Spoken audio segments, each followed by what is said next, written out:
Masters Roofing and Home Repair here, and I started this video the other day, so this is just a follow-up.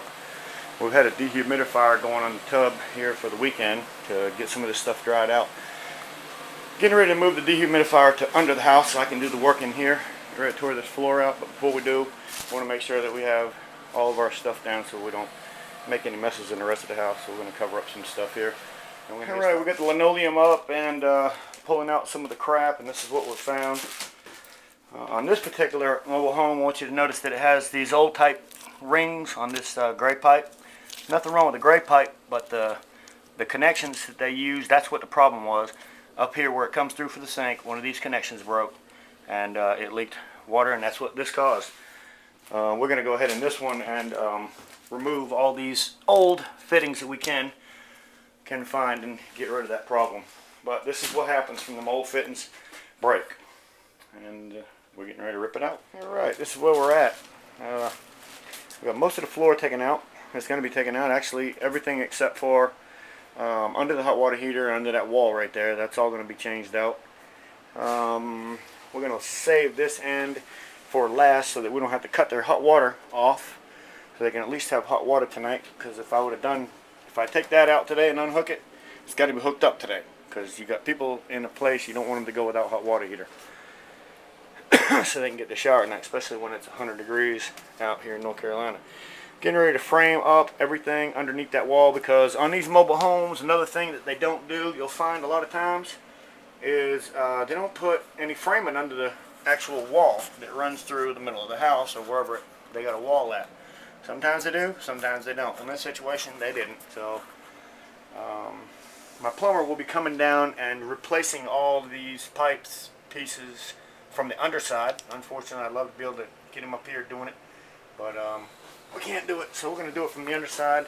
And when I wrap the bottom of this thing, I'll be buying basically one of your Lowe's tarp or home tarp, just a regular blue, gray, or tarps that you're used to seeing, and that will get sewn into the existing belly of this place.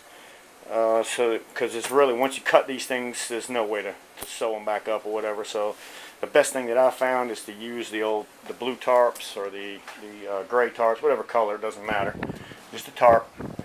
So at this point, we've cleaned everything up and we're reframing everything, get back so that we can start putting some plywood back down on this floor and get her closed in. Another thing I noticed when I was working on this place was when they crimped, this is the end of the house, so when they crimped this thing under the house, if you notice, what they did is they got that thing tilted, such a bad tilt, that when it comes time for this thing to come through the floor, I'm struggling to get this end up and level. So I might end up adding a piece of aluminum around this pipe itself and doing some pop rivets and whatever we got to do to make it work right, because what they did is garbage, and they ripped it a little bit down here because of trying to pull it up to the floor. There's no give in these things at any point, so that's where we're at right now.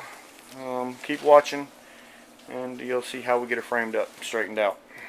Back to the plywood. Another thing I noticed too is there's an arch. Let's see if we can see it from here. There's an arch in that floor right there. Kind of threw me off for a loop. Nothing I can really do about it. It's not because it's wet, it's just an arch. So I'm going to go ahead and reframe everything in this area right here and then pull that down to my framing so we have everything flat and smooth. And we got the homeowner here. He's keeping a good eye on it.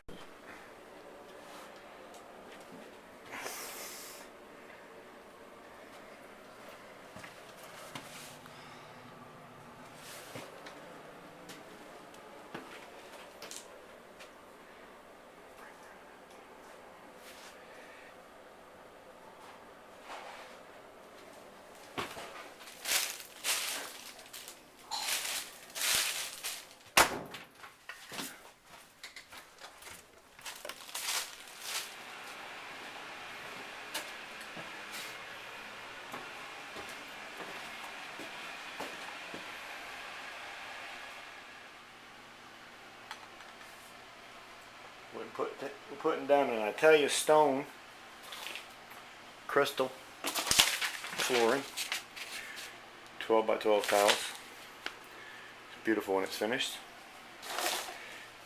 The reason why I picked this color is because it seems like it matches the tubs and the walls and everything else. So closer about than anything else would. moving right along with it. Once we get this installed, we'll be able to put our cabinet back in place. It's coming shortly.